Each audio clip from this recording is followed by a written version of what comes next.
Toto Wolff is the big boss of the Mercedes racing team, and he says his team's race cars were doing better at the last race in Canada, and he thinks they'll do well at the next race in Britain too. Toto Wolff says Mercedes isn't back to winning yet, but he's feeling hopeful about how they might do. Lewis Hamilton and George Russell looked like they were racing with the fastest cars during the last 10 laps of the Canadian race, and Hamilton almost kept up with the two cars in front of him. At one point it looked like he might be able to pass Carlos Sainz, but the British driver soon started falling behind the Ferrari car in front.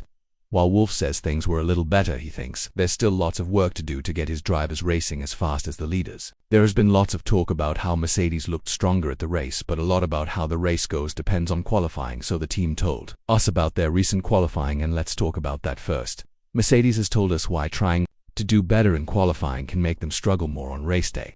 The team looked like they were having trouble getting things started for the Canadian race, with Lewis Hamilton's W13 car coming in fourth, while George Russell dropped back to 8th place after a risky move with slick tires that didn't work when things changed, while Hamilton got his first podium since the first race of the season in Bahrain. The day turned out to be brighter for the Silver Arrows, and Russell came in fourth, not far behind.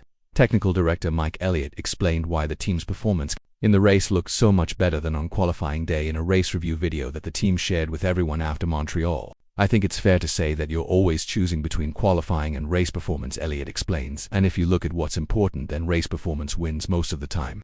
You can see if you look at some of the cars we're racing against, some of the cars that beat us in qualifying this weekend, you will see that their race speed was worse, and I think that is just the choice you make rather than something that needs to be fixed. Because of this, Elliott says that trying to make qualifying performance better might hurt how well they do on race day. We know we can probably do things to make the qualifying performance better, but will probably hurt the race performance because of that, he said, and we think we've got our balance about right for the car we have right now. Elliott says that Russell's choice to try slick tires in Q3 was his own idea and not the team's, and Mercedes liked taking the chance even though it didn't work out. To be honest, it was George's call, Elliott continued. George has been saying all through qualifying that the track was going to move towards slicks, and while we thought that was really surprising early on, you could see a dry line showing up, especially in Sector 2 and Sector 3. Usually in these situations, it's the driver that you ask, because the driver has a feel for the car, and that was George's chance to maybe compete for pole position. While the risk didn't work out, it was still a cool thing to do. It's still part of motor racing, and actually we really enjoyed that.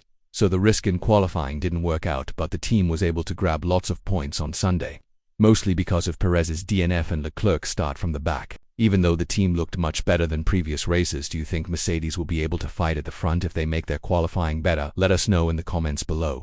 Team boss Toto Wolff said this about the race: you can see at the hairpin they put in new asphalt. Do we suffer less from the stiffness of the car, which is the main problem, Wolff told the media after the race.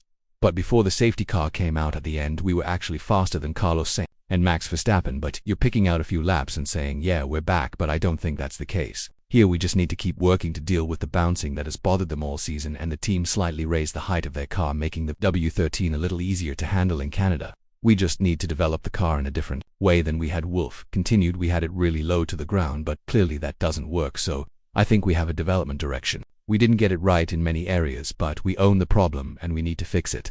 Mercedes is now hoping that they can run the car lower in the upcoming British race to be even more competitive, especially for Hamilton and Russell's home race. Wolff is still careful about getting too confident, especially because the team had looked stronger in the Spanish race, only to have a harder weekend in Monaco 1 week later.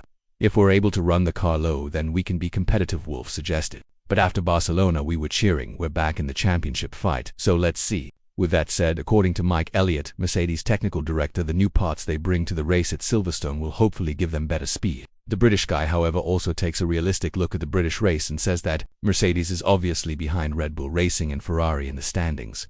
For Lewis Hamilton and George Russell, a victory at their home race also looks challenging at Silverstone, according to Elliott, and the team will try to move the car forward, and hopefully adding new parts will help with this, trying to get some speed from the car we've got, or the package we've got, as well as the new bits we're going to add to it. The technical leader of the German team says they need to be honest with themselves at the same time. At the moment we're just a little bit behind those frontrunners in Ferrari and Red Bull Racing, and in a normal race, Lewis winning in Silverstone is going to be tough. As was obvious at the Barcelona race, he thinks Silverstone will be a track that suits the team a little better. George Russell came in 3rd place overall, while Lewis Hamilton came in 6th during the race in the Spanish city. Although winning at Silverstone doesn't seem likely, the team hopes the new parts will help them get close to the front, and they'll do whatever is needed to try and win the race. He concluded, whatever happens, we'll push as hard as we can. Our drivers will push as hard as we can because we want to get back to winning. We want to win for the team.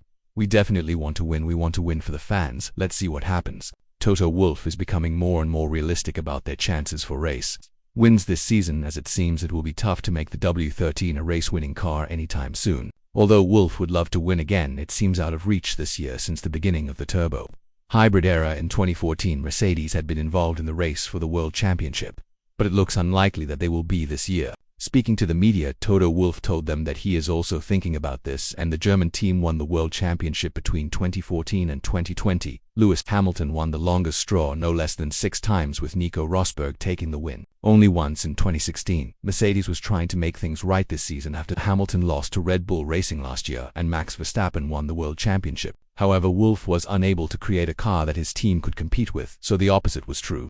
The team manager now seems to understand that a world championship might be asking for too much. He told the English media that he's also thinking about a different plan. We might have to try and hold on to 3rd place in the championship and see what we can learn, Wolff said. The team looks worried in the background as well, and the setup of the car is really important for the rest of the weekend, according to a team engineer. He added that the car's abilities could not compare to those of Ferrari and Red Bull Racing, even though Mercedes are able to score good points sometimes. The engineer said this to the media behind the scenes. Our performance at the moment depends only on the setup, but no setup in the world will make this car a Red Bull or a Ferrari, he revealed. It seems like Mercedes are in a tough spot. They are able to outrace the midfield but aren't quite there yet at the front.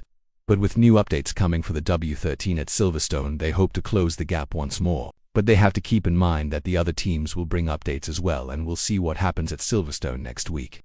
What do you think about Mercedes' chances for next weekend? Will they catch up with the front runners, or will the updates come short? Let us know in the comments below. Don't forget to like the video if you enjoyed it, and subscribe to stay updated with all our content. We can't wait to see what happens next week at Silverstone.